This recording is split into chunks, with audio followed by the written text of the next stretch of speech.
Sir నేను గతంలో చేసిన ఇంటర్వ్యూలలో చెప్పిన దానికి ఏంటంటే సార్, ట్రస్టీలకు ఇవ్వమని కాదు సార్.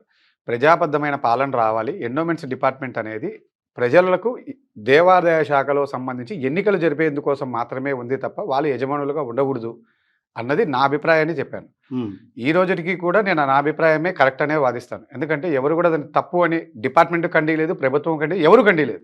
హ్మ్. నాది ఒకవేళ తప్పై ఉంటే ఆ డిపార్ట్‌మెంట్ కూడా ఖండించి ఉండేది. కొన్ని లక్షల మంది చూశారు. కానీ ఏ ఒక్కరు కూడా దాన్ని ఖండీయలేదు. మీన్స్ నా వాదన కరెక్ట్. అయితే ప్రజల్లోకి అది వెళ్ళలేదు. ప్రజల్లోకి వెళ్ళలేదు. అంటే వెళ్ళలేదు అంటే అంత వెళ్ళింది వీడియో.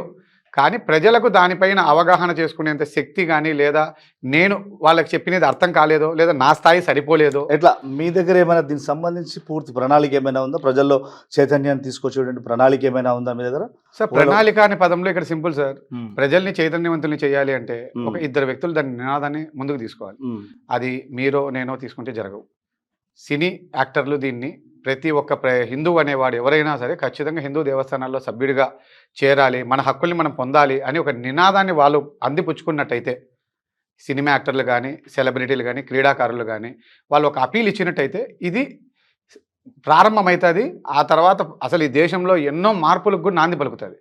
ఈ రాజకీయ వ్యవస్థ కూడా మారిపోతుంది.